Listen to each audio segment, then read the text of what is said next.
పనిని పూర్తి చేయించారు.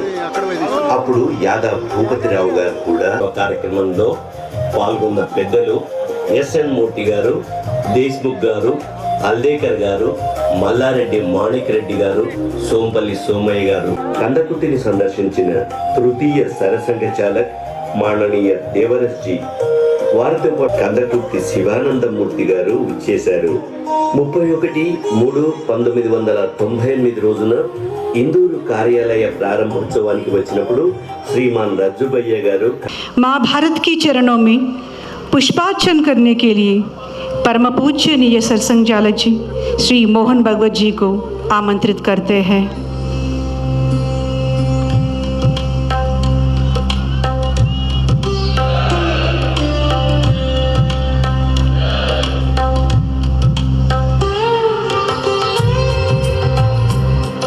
ఇప్పుడు వందే మాతర గీతాలాపనకై గౌరవ సూచకంగా మనమందరం ఇలా నిలబడి ఉందాం. వందే మాతర గీతం.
కూర్చోవలసిందిగా ప్రార్థన.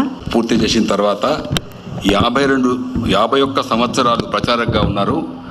17 సంవత్సరాల నుంచి మనకు 6వ సరసంఘ చాలకగా మార్గదర్శనం ఇస్తున్నారు. ఆదరణీయ ముఖ్య అతిథి పద్మశ్రీ బివిఆర్ మోహన్ రెడ్డి గారు సైంట్ కంపెనీని ప్రారంభించి 22 దేశాలలో 18,000 ఉద్యోగులతో భారతీయ బహుళజాతి సంస్థగా భారత ఆర్థిక రంగానికి వారి వంతు కృషి అందిస్తున్నారు. వారిని మనము సన్మానిద్దాం, గౌరవించుకుందాం.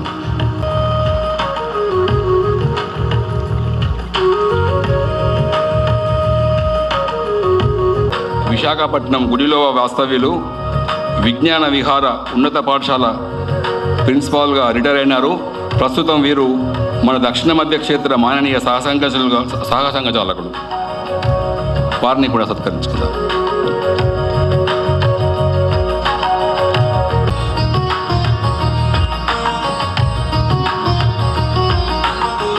అదేవిధంగా సేవాభారతి ప్రాంత అధ్యక్షులు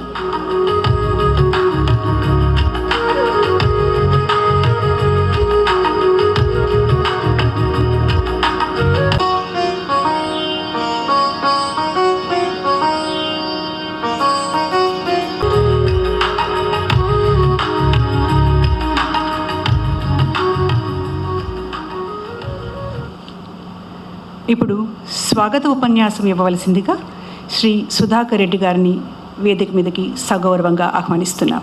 సంగమ కేంద్రం కందకుర్తి పరమ పూజనీయ ఆద్య సరసంఘచాలక్ శ్రీ కేశవరావు బలిరామ్ పంత్ హెగ్డేవార్ గారి శ్రీ కేశవ స్ఫూర్తి మందిరం పునర్నిర్మాణం నేడు ప్రారంభోత్సవానికి వచ్చేసిన పరమ పూజనీయ సరసంఘచాలక్ మాననీయ శ్రీ మోహన్ రావు భగవత్జీ, ముఖ్య అతిథులుగా వచ్చేసిన శ్రీ బివిఆర్ మోహన్ రెడ్డి గారు, శ్రీ దూసి రామకృష్ణ గారు, బర్ల సుందర్ రెడ్డి గారు, సిబిఆర్ ప్రసాద్ గారు, ఏవిఎన్ రాజు గారు, దుందారపు దుర్గారెడ్డి గారు, అలాగే ఈ కార్యక్రమం వివిధ ప్రాంతాల నుంచి వచ్చేసిన ప్రముఖ వ్యక్తులు, మాతృమూర్తులు అందరికీ నమస్కారం. 32 సంవత్సరాల క్రితం సరిగ్గా ఇదే రోజు 1994 ఏప్రిల్ 11వ తేదీన పరమ పూజ్య డాక్టర్ జీ పూర్వీకుల సొంత ఇంటి స్థలంలో ఒక చిన్న కేశవ మందిరాన్ని నిర్మాణం చేసుకొని ప్రారంభం చేసుకున్నాం.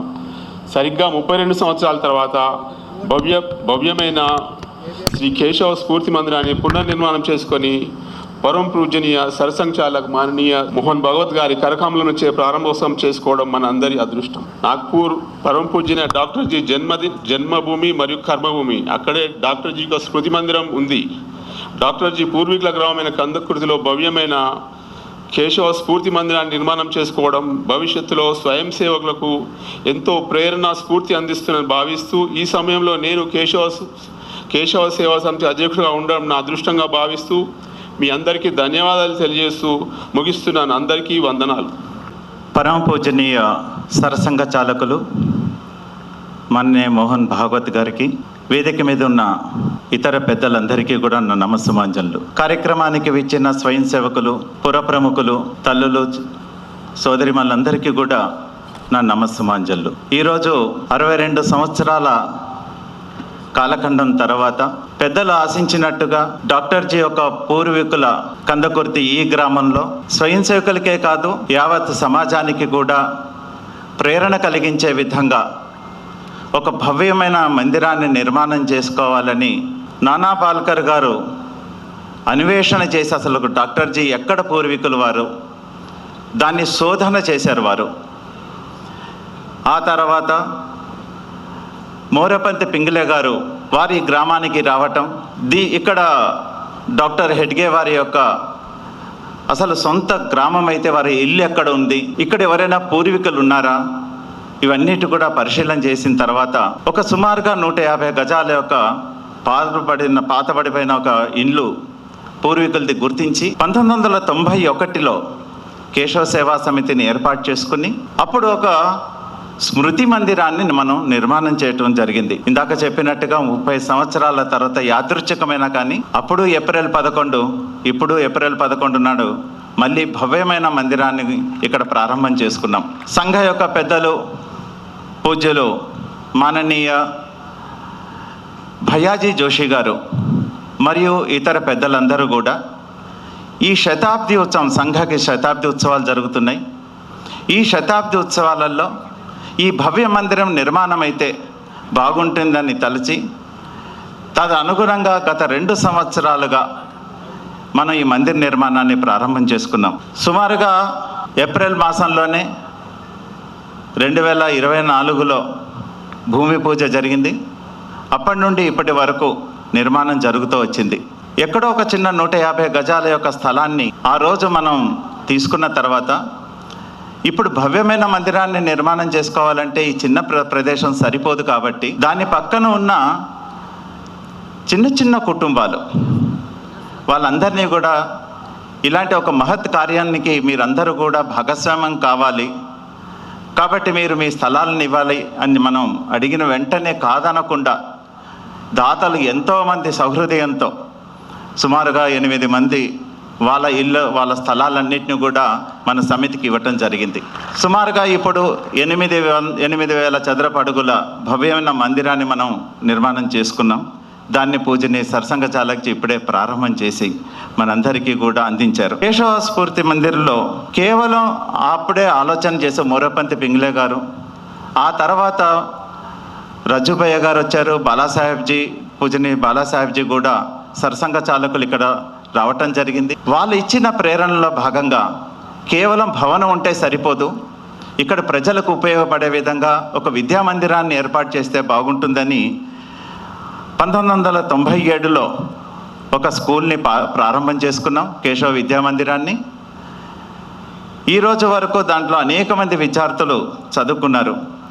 దాని కేంద్రంగానే సుమారుగా ఇక్కడ 50 గ్రామాలలో సేవా కార్యక్రమాల ద్వారా ఇక్కడ ఉన్న ప్రజలందరికీ కూడా మంచి విషయాలను అందించే, రెండోది వాళ్ళకి ఉపయోగపడే సేవా కార్యక్రమాలన్నింటినీ కూడా ఇక్కడ గతంలో మనం అంతా నిర్వహించుకుంటూ వచ్చాం. కేవలం ఇక్కడితో ఆగకుండా ఇప్పుడు ఏదైతే ప్రేరణా కేంద్రం మనం నిర్మాణం చేసుకుంటున్నామో దాని ద్వారా రాబోయే రోజుల్లో కూడా ఇక్కడ భవ్యమైన పాఠశాల నిర్మాణం చేయటం కూడా భూమి పూజ జరగబోతోంది. వచ్చే సంవత్సరం ఏప్రిల్ కల్లా మళ్ళీ అక్కడ పాఠశాల భవనము, అంతేకాకుండా ఇక్కడున్న యువతకి అందరికీ మహిళలకు కూడా ఉపయోగపడే విధంగా ఒక స్కిల్ డెవలప్మెంట్ నైపుణ్య కేంద్రాన్ని కూడా ఏర్పాటు చేయాలని, ఇక్కడ రైతులు ఎక్కువ మంది ఉంటారు కాబట్టి రైతులకు ఉపయోగపడే విధంగా స్కిల్ ఇచ్చే విషయాలను కూడా జోడించాలని దాంట్లో.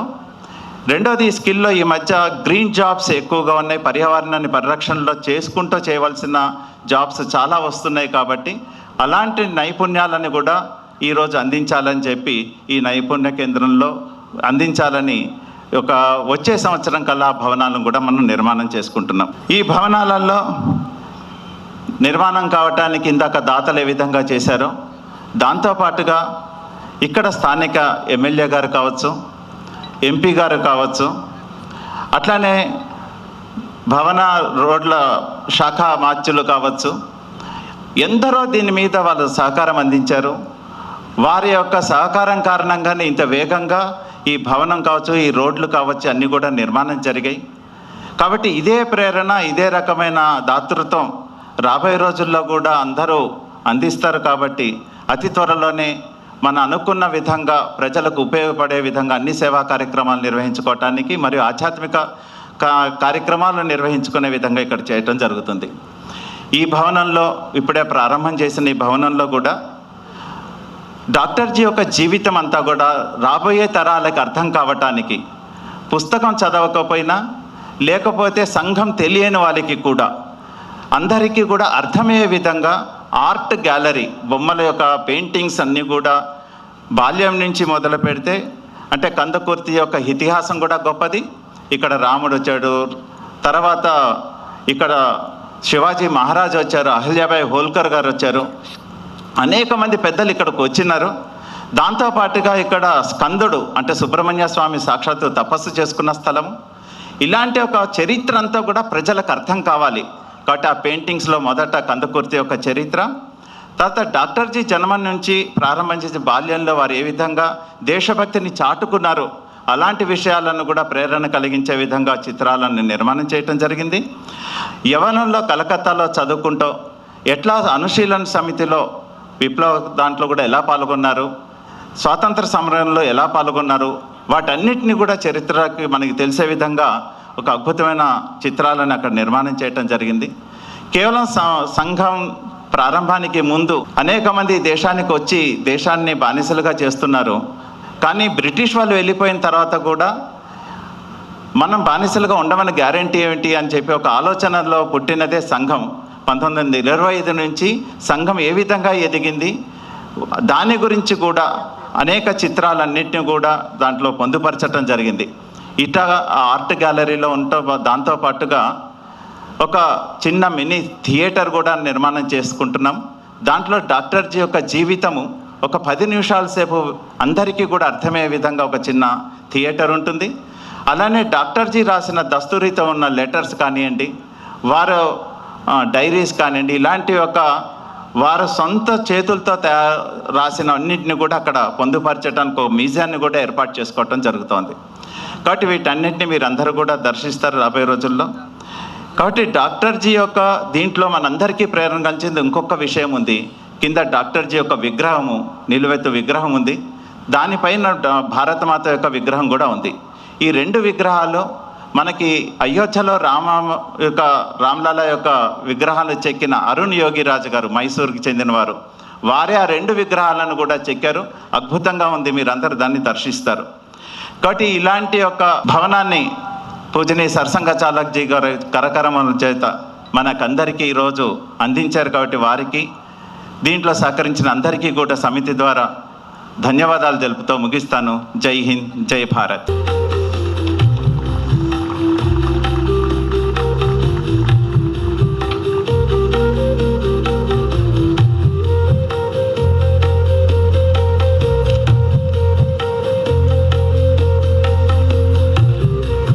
శ్రీ రామకృష్ణయ్య గారు, పిఎంసి, వీరు కూడా భాగ్యనగర నివాసితులు. మనం ఈరోజు అత్యంత గౌరవప్రదంగా ప్రారంభించుకున్న స్ఫూర్తి మందిరానికి వీరే కర్తలు.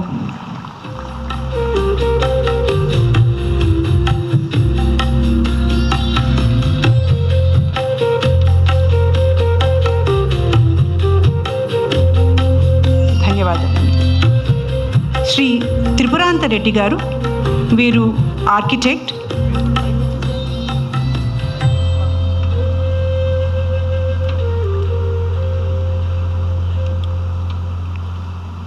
వీరు కూడా భాగ్యనగర్ నివాసితులు. ఈ సమిష్టి కృషి వల్లనే ఈరోజు మనకి ఇంత గౌరవప్రదంగా ఈరోజు ఈ వేదిక నుంచి ఈ కార్యక్రమాన్ని మనము నిర్వహించుకోగలుగుతున్నాము. ధన్యవాదాలండి. శ్రీ సుచిత్ గారు, సైట్ ఇంజనీర్. వీరు బోధన్ నివాసితులు. గత 2.5 సంవత్సరాలుగా అలు పెరిగిన శ్రమ వీరిది. మనకు తెలుసు సైట్ ఇంజనీర్ అంటే ఎంత శ్రమతో కూడుకున్న పనో. ధన్యవాదాలు సుచిత్ గారు.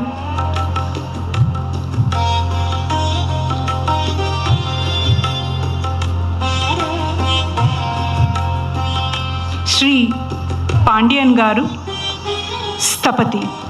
స్థపతి అనగానే మన కళ్ళ ముందు ఒక అద్భుతమైన రూపం ఆవిష్కృతమవుతుంది. వీరు తమిళనాడు నివాసితులు. మొదటి రోజు నుంచి ఆలోచన అంటే స్ఫూర్తి మందిర ఆలోచన మొదలైన మొదటి రోజు నుంచి కూడాను కార్యనిర్వహణలో ఉన్నారు. ధన్యవాదాలు సుచిత్ గారు.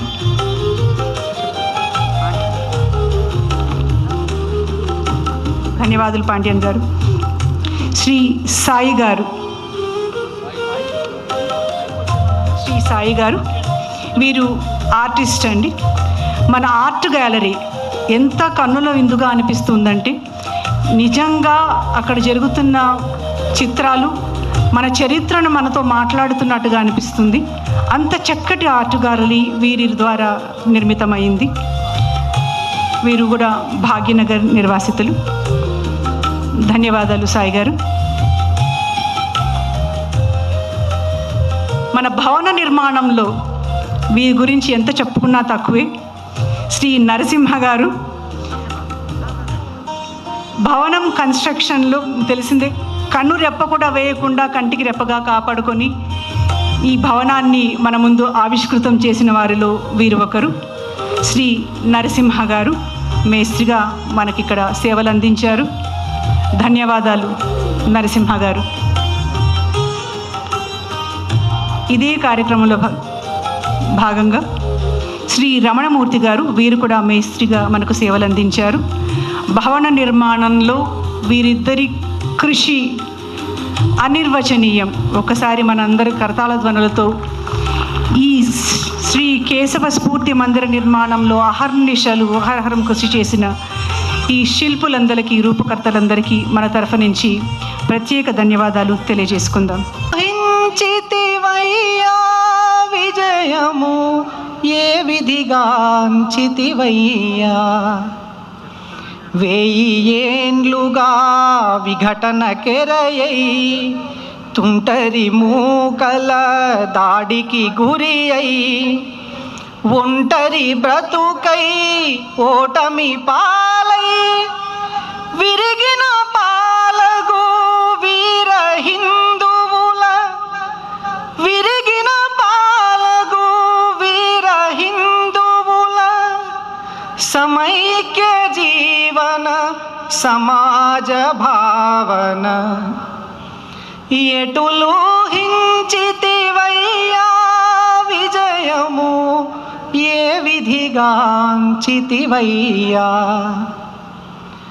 ఎన్ని ప్రాంతములో ఎన్ని భాషలో ఎన్ని కులాలో అన్ని ముఠాలై కుక్కలు చింపిన విస్తరి బ్రతుకై కృంగిన హిందువులందరి అందున కృంగిన హిందువులందరి అందున సమరస భావము సంఘటనముల ఎటులో హించితివయ్యా విజయము ఏ విధిగాంచితివయ్యా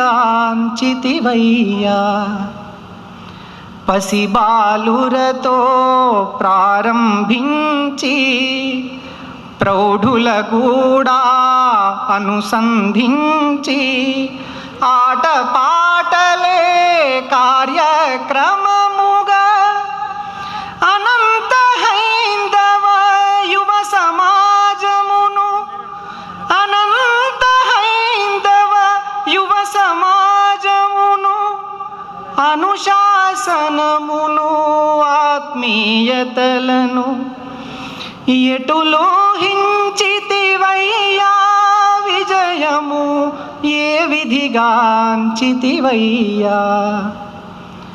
స్వార్థరహితులై సౌశీల్యముతో ప్రతి ప్రాంతములో ప్రతి నగరమున కదం త్రొక్కుతూ పదం పాడుతూ భారత మాతకు జై జై అంటూ భారత మాతకు జై జై అంటూ బలోపాసనము హిందువులందున ఎటులో హించితివయ్యా విజయము ఏ విధిగాంచితివయ్యా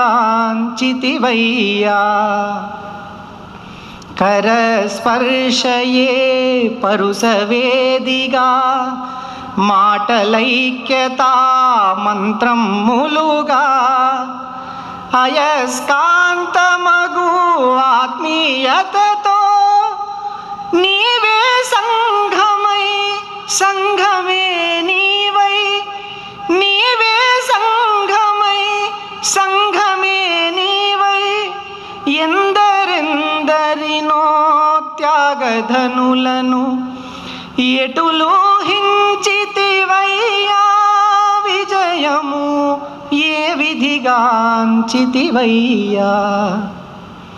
జీవితమంతా సమాజ సేవకే సమర్పింపగల వీరపుత్రులుగా ఒక మాధవుడా ఒక మధుకరుడా ఒక మాధవుడా ఒక మధుకరుడా ఎందరెందరో త్యాగధనులను ఎందరెందరో త్యాగధనులను నిర్మించెడి ఈ సంఘతంత్రమును నిర్మించెడి ఈ సంఘతంత్రమును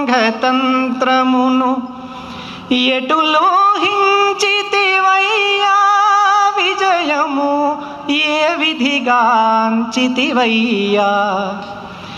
ఎటులో హించితివయ్యా కేశవా ఏ విధిగాంచితివయ్యా परम पूजनीय डॉक्टर केशवराव बलिराम हेगडेवार जी के पूर्वज गांव कंदकुर्ती में आज श्री केशव स्फूर्ति भव्य मंदिर लोकार्पण करने हेतु पधारे परम पूजनीय सरसंघचालक जी श्री मोहन भगवत जी से विनम्र अनुरोध है कि इस पावन अवसर पर संदेश देने की कृपा करें। मंच पर उपस्थित सभी महानुभाव, उपस्थित नागरिक सज्जन, माता भगिनी एवं आत्मीय स्वयंसेवक बंधु, डॉक्टर केशव बलराम हेडगेवार का जन्म नागपुर में हुआ और नागपुर से ही उन्होंने अपने युगांतरकारी कार्य का प्रारंभ किया। परंतु उनका परिवार, उनका मूल स्थान कंदकुर्ती था। तो जैसे नागपुर से संघ प्रारंभ हुआ, नागपुर में डॉक्टर हेडगेवार रहे, पहले कार्यकर्ता नागपुर में ही उन्होंने तैयार किए। तो नागपुर में उनका स्मारक है, होना सुसंगत है, स्वाभाविक है, और सबको पता है कि नागपुर में उनका स्मारक है, वो देखने के लिए आए। मूल स्थान उनका कंदकुर्ती था और इसलिए कंदकुर्ती में भी स्वाभाविक रूप से सबकी इच्छा रही थी कि यहाँ भी डॉक्टर साहब के स्मृति में कुछ होना चाहिए। और इसलिए 32 साल पहले यहाँ पर सभी हमारे श्रेष्ठ अधिकारियों के द्वारा, जिनके नामों का उल्लेख हुआ प्रकल्प के निवेदन में, उन्होंने संकल्प किया और उस संकल्प की पूर्ति का प्रारंभ संयोग से 32 साल बाद उसी तारीख को 11 अप्रैल को आज हम लोग अनुभव कर रहे हैं। 32 साल पहले 11 अप्रैल को ही ऐसा तय हुआ था, ये मुझे पता नहीं था। यहाँ आने के लिए किस दिन आना, ये जब तय करना था तो ये दिन सबसे सुविधा का मुझे था, इसलिए मैंने चुना। लेकिन संयोग ऐसा है ये मुझे पता नहीं था। और एक संयोग है जो पहले मुझे पता नहीं था, आज यहाँ आने पर मुझे पता चला। चित्र प्रदर्शनी देखते समय उसमें कंदकुर्ती का इतिहास है। तो गरुड़ की माता विनता की मुक्ति इसी भूमि पर से हुई और यहाँ से आए हुए डॉक्टर हेडगेवार ने राष्ट्रीय स्वयंसेवक संघ शुरू किया। इन दो बातों में एक अद्भुत संबंध है। संघ की कथा तो आपको पता है, 100 साल संघ के हो रहे तो जगह जगह उसका वर्णन हो रहा है। गरुड़ जी की भी कथा आपको पता होनी चाहिए, नहीं होगी तो फिर से स्मरण आपको मैं दिलाता कि गरुड़ जी की माता विनता थी और सौतेली माता थी कद्रू। तो पुत्र प्राप्ति के लिए उन्होंने तपश्चर्या की, भगवान ने उनको वरदान दिए। पूछा कितने पुत्र चाहिए, तो कद्रू ने कहा कि सहस्त्रों पुत्र चाहिए और विनता ने कहा कि अच्छे दे दो तो 2 ही काफी है। तो ऐसा कहते हैं कि 2 अंडे एग्स विनता को दिए, इनको बड़ा करो, और 1000 कद्रू को दिए कि इनको बड़ा करो। तो उन पुत्रों को बड़ा करने में कद्रू के जो अंडे थे 1000, वो 6 महीने में तैयार हो गए, फूट गए, उसमें से संतति निकली। वो सर्प रूप थी, जमीन पर ही रेंगती थी, आसमान की ओर नहीं देखती थी, जमीन में ही उनका सब कुछ था। कोई आसमान में बड़ा एक आधा नक्षत्र देखना, उसके ओर जाने की सोचना वगैरह, इसके लिए वो नहीं। 1000 थे लेकिन सामान्य थे। इधर विनता के अंडे फूटे ही नहीं। दरमियान एक बात हो गई कि कद्रू को भय लगने लगा कि 1000 मेरे पुत्र है, लेकिन वो ऐसे है, इसने 2 बहुत अच्छे पुत्र मांगे हैं, तो इसके पुत्र ज्यादा कर्तृत्वशाली हो गए तो मेरी सत्ता कम हो जाएगी। इसलिए उसने एक कपट चला, विनता के साथ होड़ लगा कि सूर्य के रथ के घोड़ों की पूंछ काली है। विनता ने कहा संभव ही नहीं, सारे जगत को प्रकाश देने वाले के रथ के घोड़े, उनकी पूंछ काली कैसे हो सकती है? वो तो तेजोमय होगी, दैदीप्यमान होगी, शुद्ध शुभ्र ऐसा उसका रंग दिखेगा चमकता हुआ। तो लगे होड़, जाकर देखेंगे सूर्यलोक में। तपोबल से सूर्यलोक में पहुंची, लेकिन उसके पहले कद्रू ने अपने पुत्रों को आदेश दिया कि तुम जाकर सूर्य के घोड़ों के पूंछ पर बैठ जाओ ताकि वो पूंछ काली दिखे। और इसके कारण जब वहां पहुंची और पूंछे देखी तो वो काली थी। तो विनता हार गई और हारने के दंड स्वरूप उसको कद्रू की दासी बनना पड़ा। तो वो दास्य में थी, गुलामी में थी, माता गुलामी में है। पुत्र हुआ ही नहीं, 6 साल हो गए। अंत में विनता अधीर हो गई, उतावली हो गई, उसने अंडे को जबरदस्ती फोड़ डाला।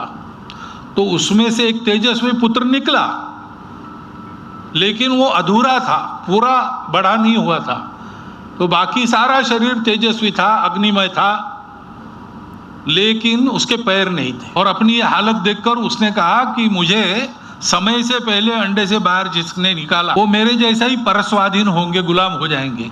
तो माता गुलाम ही बन गई। इसको पता चला तो पश्चाताप हुआ, लेकिन उसने एक उत्साह दिया माता को कि माता तू चिंता मत कर, अभी जो दूसरा है उसको समय से पहले नहीं निकालना, वो अपने आप बाहर आ जाएगा और वो अपने पराक्रम से तुमको दास्य से मुक्ति देगा। और उन सूर्य का सारथी बन गया अपंगावस्था में भी। तेजस्वी तो था ही, उसका दोष नहीं था, वो अपंग था। दूसरे जो जन्मे अंडों में से 12 साल होने के बाद गरुड़ बाहर निकला और गरुड़ ने अपने पराक्रम से स्वर्ग में जाकर अमृत का कुंभ लाया। शर्त थी विनता को दास्य मुक्त करने की। जन्मते ही उनको पता चला, पिताजी का आशीर्वाद लेके वो सौतेली माँ के पास पहुंचे कि तुम भी मेरी माता हो, वो भी मेरी माता है, अब उसको मैं दासी कैसे देखूं, क्या उपाय है? तो उसने एक असंभाव्य शर्त रख दी कि स्वर्ग से अमृत लेके आओ, अमृत कुंभ लाकर यहां रखो, तब मैं उसको मुक्त करूं। तो स्वर्ग में गए, देवों की सेना को पराजित किया। अंत में भगवान विष्णु को लड़ने के लिए आना पड़ा।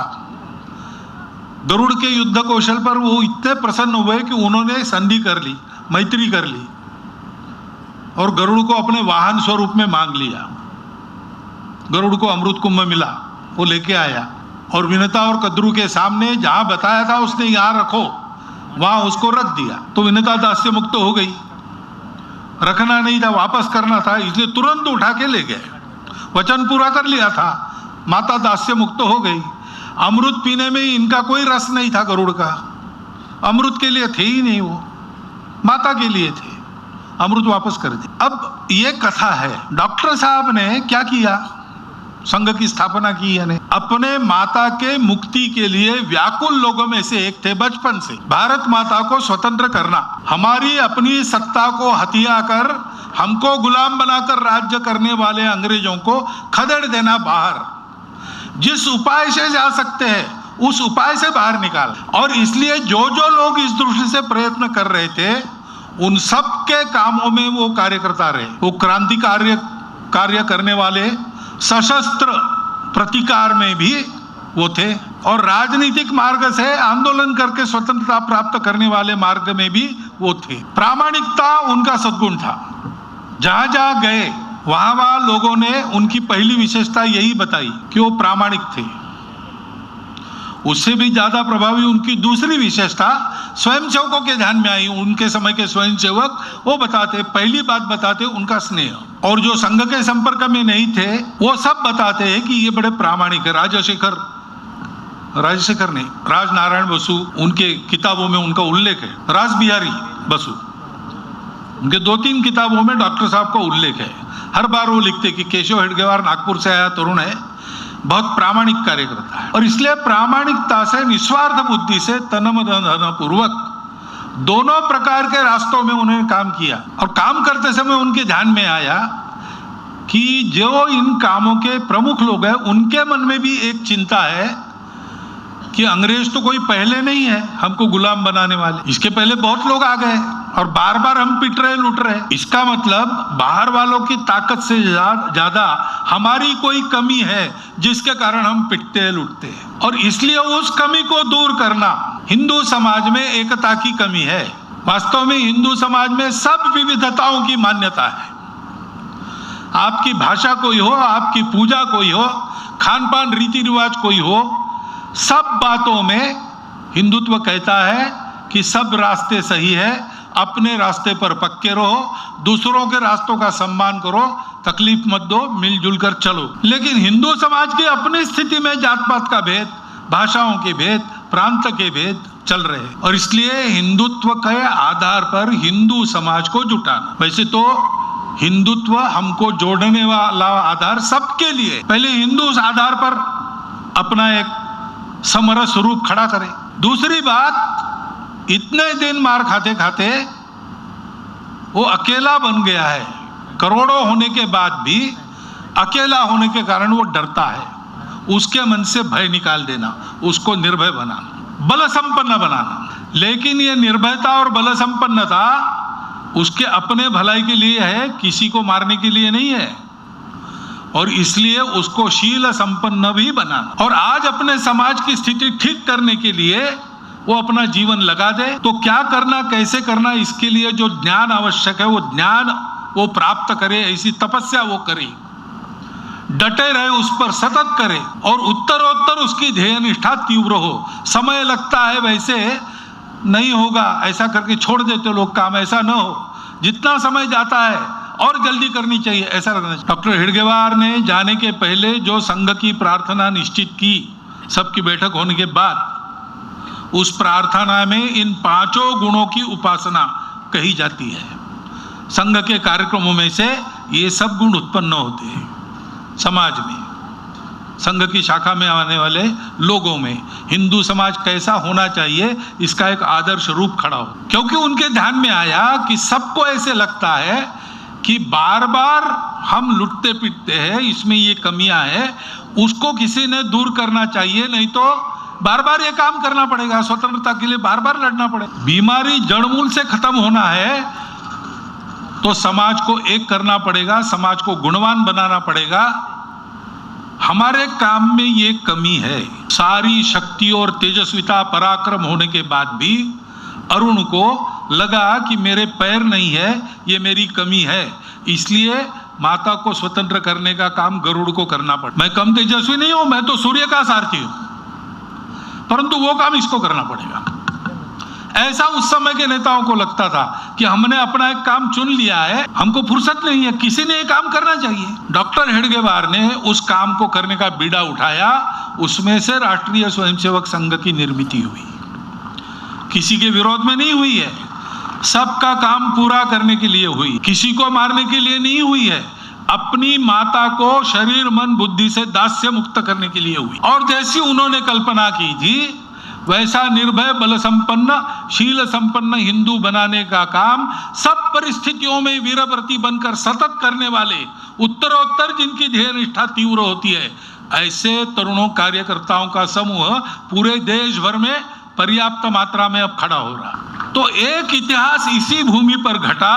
माता की दास्य मुक्ति के लिए छोटे भाई ने अपना जीवन लगा दिया और वो काम होने के बाद अमृत को लौटा दिया, स्वयं के लिए रखा नहीं, और भगवान के वाहन बनने में अपनी जिंदगी को कृतार्थ मानकर वो चल रहे हैं। दूसरा इतिहास इसी भूमि में से आए। डॉक्टर हेडगेवार ने कहा कोई सत्ता नहीं चाहिए, कोई प्रभाव नहीं चाहिए, न लोकप्रियता चाहिए, तेरा वैभव अमर रहे मां, हम दिन चार रहे न रहे। इस प्रकार का व्रत लेकर उस ध्येय साधना में जीवन लगा देने वाले हजारों लाखों कार्यकर्ता उनके काम से खड़े हुए, उन्होंने जो किया उसमें से खड़े हुए, ये दोनों बातें समांतर है, ये एक संयोग है। और इसलिए स्मृति डॉक्टर हेडगेवार की तो नागपुर में मिलेगी, उनको देखे हुए लोग अब तक थे ही, उन्होंने लिख के रखा है, बोल के रखा है, वो चलती रहेगी। लेकिन स्फूर्ति डॉक्टर हेडगेवार को इस भूमि से मिली है, परंपरा से मिली है, और इसलिए मैं समझता हूं कि यहां पर वो भी आके गए, यहां पर मंदिर बने, यहां पर शिवाजी महाराज आके गए, यहां पर अहिल्याबाई। ये केवल योगायोग नहीं है, इसमें नियति का एक कार्य सूत्र दिखता है। और इसलिए यहां जो अब प्रकल्प खड़ा हुआ है और बढ़ने जा रहा है, वो वास्तव में स्फूर्ति केंद्र होना चाहिए। देशभक्ति की स्फूर्ति यहां से मिलनी चाहिए, निस्वार्थ बुद्धि से जीने की स्फूर्ति यहां से मिलनी चाहिए। ये पूरा समाज अपना है, इसलिए उस समाज में जो अभावग्रस्त है उनकी सेवा करते हुए उनको अभाव से मुक्त करना, लेने वाले कुछ समय के लिए रहेंगे, उनको देने वाले बनाना, ये काम यहां से चलना चाहिए। तन मन धन पूर्वक प्रामाणिकता से गुणों की उपासना यहां पर होनी चाहिए, चारित्र्य संपन्नता यहां पर प्राप्त होनी चाहिए।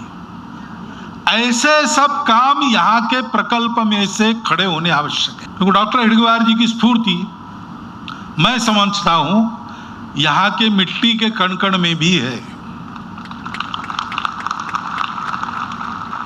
परंतु सामान्य आदमी मिट्टी में स्फूर्ति नहीं देखता, मिट्टी देखता है। अगर उसको पता चला कि यही वो मिट्टी है जहां पर देश का संरक्षण करते करते किसी जवान ने अपने प्राण को त्याग दिया, तो फिर वो उस मिट्टी को उठाकर पुड़िया में या बोतल में बंद करके एक भस्म जैसा घर में ले जाता है, माथे पर रखता है अथवा पूजा घर में रखता है। स्फूर्ति उसको समझ में आती है, लेकिन उसके लिए कुछ चाहिए जो प्रत्यक्ष हुआ है, चर्म चक्षुओं से देखा जा सकता है, देखा गया है और अभी भी देख सकते। और इसलिए इस प्रकल्प में से ये अपेक्षा है, इस प्रकल्प में आना पड़ेगा। यहाँ पर आवाजाही बहुत कम है। हम लोगों को तय करके अपने संपर्क के लोगों को लेकर साल में एक आध बार छुट्टी के दिन यहाँ आना। सब लोग एक ही दिन आइए आवश्यक नहीं, साल भर आते जाते रहना, तो यहाँ का इतिहास पता चलेगा। उस इतिहास से जो हुआ है वो तो सबके सामने है, तो लोगों को पता चलेगा कि इस मिट्टी में इतनी ताकत है, जहाँ से माता को दास्य मुक्त करने वाले गरुड़ निकले, और जहाँ से जिसके 100 साल पूरे हुए और जो आगे बढ़ रहा है अपने ध्येय को पूर्ण करने के लिए, ऐसा संघ भी उत्पन्न करने वाली प्रतिभा इसी मिट्टी से मिली है। ये लोगों को पता चले तो पहले लोगों का आना जाना होना चाहिए। आप सब लोगों को ये करना है। पूरे तेलंगाना से ये होने लगा कि पूरे भारत से लोग यहाँ पर नियमित आते रहे। यहाँ का रोमांचकारी इतिहास, और गरुड़ का इतिहास इतना पुराना है कि उसको पुराण ही कहते हैं। ये सब इतिहास पुराण जानना वो केवल पूजा के विषय नहीं है, वो हमारी विरासत है। हमारी क्षमता क्या है वो हमको बताते हैं, उस क्षमता के लायक बनने की स्फूर्ति देते हैं, लायक बनकर उस क्षमता का उपयोग लोक कल्याण के लिए करने की प्रेरणा देते हैं। अपने लिए अमृत नहीं चाहते, वो तो छोड़ देते हैं देवों पर, जिसका है उसको दो। हम तो सेवा में लगे रहेंगे, उसी में हमारी इति कर्तव्यता है, सेवा ही हमारा अधिकार है। इस प्रकार की स्फूर्ति लेकर लोग यहाँ से जाए तो हमको इस आवाजाही को ठीक रखना पड़ेगा। प्रकल्प के सूत्रधारों को प्रकल्प में इस प्रकार की व्यवस्थाएं करती रहनी पड़ेगी, आगे इसको बढ़ाना पड़ेगा। ये हम सबको मिलकर करने का काम है। एक कार्य का चरण पूरा हुआ, दूसरा चरण आज शुरू हो गया है। एक कार्य का चरण एक संकल्पबद्ध टोली थी, उन्होंने पूरा किया। अब बाकी बचा हुआ काम हम सब लोगों को मिलकर पूरा करना है। उसके लिए हम तैयार हो जाए। आज के बाद इस भूमि की स्फूर्ति को अपने मन में लेकर जाएं, उसके आधार पर इस प्रकल्प को ऐसा बनाएं कि वो जो प्राचीन स्फूर्ति आज भी यहाँ के कण कण में और यहाँ के जल में प्रवाहित हो रही है, वो हमारे जीवन में भी सबके प्रवाहित होने लगे। ऐसा काम करने का संकल्प लेकर हम यहाँ से जाए, इतना एक अनुरोध मैं आपके सामने रखता हूँ और मेरे शब्दों को विराम देता हूँ। పూజనీయ సరసంచాలక్ శ్రీ మోహన్ భగవత్ జీ ద్వారా నేరుగా మార్గదర్శనం పొందడం మనందరి సద్భాగ్యం. వారికి వినమ్రపూర్వక ధన్యవాద్, శతకోటి నమన్. వందన సమర్పణ చేయవలసిందిగా కార్యక్రమము ఈరోజు మనం జరుపుకున్నాం. దానికి పరమ పూజనీయ సరసంగ చాలక్జీ కార్యక్రమముల చేత మనకి ఈరోజు పూర్తయింది. దీని సందర్భంగా వారికి శ్రీ కేశవకి ప్రత్యక్షంగా సహకరించినటువంటి మా జిల్లా కలెక్టర్, అన్ని విభాగాల అధికారులతో సమావేశం ఏర్పరిచి దిశానిర్దేశం చేసినటువంటి కలెక్టర్ గారిని కూడా ఈ సందర్భంగా ధన్యవాదాలు తెలియజేస్తున్నాం. అదేవిధంగా ఎలాంటి అవాంఛనీయ సంఘటనలు జరగకుండా గట్టి బందోబస్తు నిర్వహించినటువంటి సిపి గారికి, వారి అధికార బృందానికి కూడా పేరు పేరున ధన్యవాదాలు తెలియజేస్తున్నాం. అదేవిధంగా ప్రత్యేకంగా ఎస్పీజీ ఏసీఎల్ అధికారులు కూడా ఈ యొక్క కార్యక్రమం విజయవంతం కావడానికి సహకరించినటువంటి అధికారులందరికీ కూడా ధన్యవాదాలు తెలియజేస్తున్నాం. అదేవిధంగా అతి తక్కువ సమయంలో R&B, ఎలక్ట్రిసిటీ బోర్డ్ వీళ్ళందరికీ కూడా పేరు పేరున ధన్యవాదాలు తెలియజేస్తున్నాం.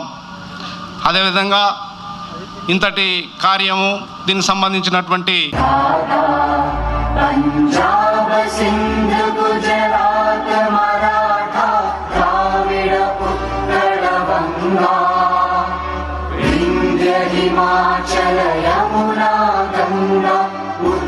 चञ्चल जलधि तरङ्गा तव शुभ नामे जागे तव शुभ आशीष मांगे गाहे तव जय गाथा जन गण मंगलदायक जय हे भारत भाग्य विधाता जय हे जय हे जय हे जय जय जय जय हे